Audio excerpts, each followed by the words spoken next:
বুড়োর বিয়ে। রহমান সাহেব বরের বেশে, পাশে নতুন যুবতী বউ। শায়লা, এই শায়লা, কোথায় গেলে তুমি? এই দেখো কাকে নিয়ে এসেছি। শায়লা ছুটে এসে দেখলো তার স্বামীর পাশে কোণের বেশে যুবতী।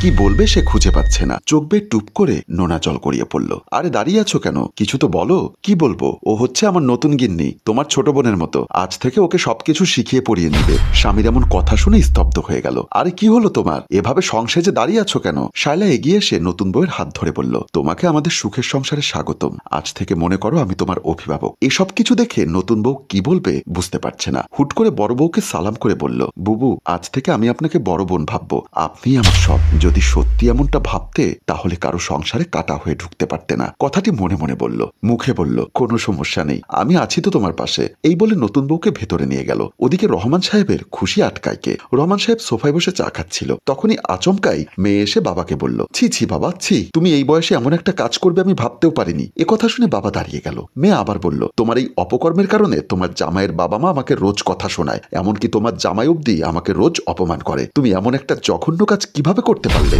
বাবা বলল, আমার জীবন আমার সব, আমি কি করব না করব সেটা আমি ঠিক করব। তোকে জিজ্ঞাসা করে তো আমি কাজ করব না। বাবা, তুমি আমার বাবা, তোমার যে একটা মেয়ে আছে এ কথাটা তুমি কিভাবে ভুলে যেতে পারো? আমার কথাটা একবার তোমার ভাবা উচিত ছিল। দেখ নীলা, আমি কিন্তু তোর সাথে কথা বাড়াতে চাচ্ছি না। এসব নিয়ে কথা বলতে আসলে দয়া করে দরজা খোলা আছে, বেরিয়ে যা। আর যদি এসব মেনে নিতে পারিস তাহলে এখানে থাক, আমি কিচ্ছু বলবো না। বাবা, তুমি কেমন ভাষায় কথা বলছো? তুমি কি এখন মনুষ্যত্ব হারিয়ে ফেলেছো? নিজের মেয়ের সাথে কেউ এভাবে কথা বলে? নিজের মেয়ে যদি বাবার উপরে কথা বলে তাহলে সেটার মেয়ে থাকে না, শত্রু হয়ে যায়। নীলা রেগে মেগে সেখান থেকে চলে আসলো। মায়ের কাছে এসে বলল, মা, তুমি এসব কেন সহ্য করছো? কেন মেনে নিলে এই জঘন্য কাজটা? মা মেয়েকে দেখে অবাক হয়ে গেল। মেয়ে বলল, কি হলো মা, বলো। মা এখনো চুপ হয়ে আছে, কোনো উত্তর দিচ্ছে না। মা, আমি তোমাকে কিছু জিজ্ঞাসা করছি, বলো তুমি কেন বাবার এই নোংরা কাজটা মেনে নিচ্ছ? মা চোখের কোণার জলগুলো হাত দিয়ে মুছে নিয়ে বলল, মারে, আমার কি করার আছে? আমি আসলে কি বা করতে পারতাম? কতটুকুই বা করতে পারতাম? আমি যদি প্রতিবাদ করতাম তাহলে আমার জায়গায় বাড়ির বাহিরে হতো, রাস্তায় রাস্তায় ঘুরতে হতো। আমি এই বয়সে কার কাছে যেতাম? কি আমাকে ঠাঁই দিত? তুই কি আমাকে ঠাঁই দিতি? মায়ের আশ্রয় হতি? কখনোই পারতিস না মায়ের পাশে থাকতে। আমি সবকিছু ভাবার পর দেখলাম আমার আসলে কেউ নেই, তাই সবার সব অন্যায় মেনে নিলাম, মানিয়ে নিয়ে চলতে থাকলাম এই সংসারে। মা, তুমি আমার। পৃথিবী ধ্বংস হয়ে গেলেও আমি তোমার পাশে থাকতাম। তুমি শুধু আমাকে একবার জানাতে পারতে। মারে, মুখে অনেক কথাই বলা যায় কিন্তু কাজে কর্মে তা করা যায় না। মা, তুমি এক্ষুনি আমার সাথে চলো, এখানে থাকা লাগবে না তোমার। এমন অমানুষের সাথে থাকার কোনো প্রয়োজন নেই। না রে মা, এটাও হতে পারে না। মেয়ের মায়েরা কখনোই মেয়ের শ্বশুর বাড়িতে থাকতে পারে না। তুই তোর সংসারটা বাঁচা, যা মা, ফিরে যা। নীলা অনেকবার বললেও মা রাজি হলো না। নীলা ব্যর্থ হয়ে ফিরে গেল। বাসার নিচে নামতেই নীলার স্বামী নামির বলল, কি হলো, কিছু কি করতে পারলে নাকি তোমাকে অপমান করে পাঠিয়ে দিয়েছে তোমার ভণ্ড বাবা? আমি এ বিষয়ে কোনো কথা বলতে চাই না, প্লিজ চলো আমরা বাসায় যাই। কোন মুখে বলবে? আর কি বা বলার আছে তোমার? যে মেয়ের বাবা তার মেয়ের কথা না ভেবে বুড়ো বয়সে যৌবনের ঠেলায় বিয়ে করে বসে, তার আর কি বলার থাকে? স্বামীর এমন কথায় নীলার বুক ফেটে কান্না আসছে, কিন্তু কান্নাগুলো খুব কষ্টে আটকিয়ে রাখছে। কার কাছেই বা নিজের কষ্ট প্রকাশ করবে? যে সময়টাতে স্বামীর পাশে থাকার কথা ছিল, মানসিকভাবে সাপোর্ট দেবার কথা ছিল, সেই সময়টাতে তাকে অপমান করে ভেতরটা ক্ষত বিক্ষত করে দিচ্ছে। নীলা অপলক দৃষ্টিতে স্বামীর পানে তাকিয়ে আছে। থাক, আর ন্যাকামি করতে হবে না, চলো বাসায় যেতে হবে। নীলা কিছু না বলে হাঁটতে থাকে। নামিরও মুখ বাঁকিয়ে হাঁটা শুরু করে। কয়েকদিন পর রহমান সাহেব খুবই খুশি, কারণ 70 বছর বয়সের বুড়োর দুটো জোয়ান বউ। রহমান সাহেব ছোট বউয়ের সাথে গল্প করছে। বউ বলল, তুমি আমার জীবনে না আসলে আমার জীবন হয়তো বৃথাই থাকতো। তুমি এতদিন কোথায় ছিলে? কেন আরো আগে আমার জীবনে আসলে না? রহমান সাহেব বলল, তোমাকে দেখলে আমার নিজেকে 20 বছরের তরুণ মনে হয়। সারা শরীর শিরশির করতে থাকে। বুড়ো স্বামীর মুখে এমন রোমান্টিক কথা শুনে জোয়ান বউ হাসতে থাকে। সত্যি বলছি, তোমাকে দেখলে আমার পুরো শরীরে কারেন্ট চলে আসে। মন চাই কি যে করি। হয়েছে হয়েছে, আর কিছু করতে হবে না। ওদিকে বড় বুবু একা একা কাজ করছে, আমি এখন আসি, ওনাকে সাহায্য করতে হবে। আরে আর একটু বসো না, বড় বউ একা সব সামলাতে পারবে। একা পারলে ওনাকে সাহায্য করা আমার দায়িত্ব।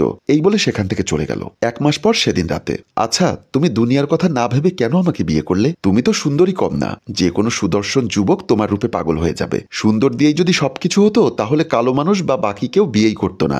বলো না, আমাকে তুমি কেন বিয়ে করতে রাজি হলে? স্বামীর গালে হাত রেখে বলল, তোমার সরল সরল ভাব, ছোটখাটো কথাগুলো শুনে আমার মনে হয়নি তুমি বুড়ো বা তোমার বয়স হয়েছে। তার মানে তুমি আমাকে মন থেকে ভালোবেসেই বিয়ে করেছো। তা তুমি কি ভেবেছিলে তোমার অর্থ সম্পদের জন্য তোমাকে বিয়ে করেছি? আরে না না, আমি সেটা ভাবিনি ছোট গিন্নি। শুধু মনটা জানতে চেয়েছিল এত সুন্দরী মেয়ে কেন আমার মতো বুড়োকে বিয়ে করলো। একথা শুনে বউ স্বামীর কপালে একটা চুমু খেয়ে শুয়ে পড়ল। এটা দেখে রহমান সাহেব খুশি হয়ে গেল। বেশ কিছুদিন পর ছোট বউ স্বামী এবং সতীনকে ধাক্কা দিয়ে বলল, যা এখান থেকে, দুজনে সুন্দর করে বের হয়ে যা। মানে কোথায় বেরোবো আমরা?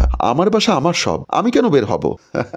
বোকার স্বর্গে বসবাস তোমার স্বামী, তুমি এখনো বুঝতে পারলে না? কি বুঝবো? এদিকে শায়লা বেগম ঠায় দাঁড়িয়ে আছে, কিচ্ছু বলছে না, কারণ সে বুঝে গেছে আসল কাহিনী। তোমার মতো অর্ধপঙ্গুর সাথে আমি সংসার করব? আমার মতো মেয়ের সাথে তোমার যায়? আমি একটা সুন্দরী মেয়ে, তার উপর ভরা যৌবন আমার, আর তুমি তো অর্ধেক কবরে চলে গেছো অলরেডি। তার মানে সবাই ঠিকই বলেছিল, তুমি আমার অর্থের লোভে আমাকে বিয়ে করেছিলে। তাহলে এতক্ষণে বুঝতে পারলে আসল কথা? হ্যাঁ, আমি তোমার সম্পত্তির লোভেই তোমাকে বিয়ে করেছি। আর এখন সুন্দর করে আমার বাসা থেকে বের হয়ে যাও। তোমার বাসা মানে? ছোট বউ বলল। মনে নেই কাল রাতের কথা? কাল রাতে কি হয়েছে? একটা পেপারে সই করেছিলে, ভুলে গেছো সেটা? কথাটা মনে করতে রহমান সাহেবের মাথায় আকাশ ভেঙে পড়ল। বলল, আমার সাথে এমনটা করতে পারো না গিন্নি। তুমি না আমাকে ভালোবাসো?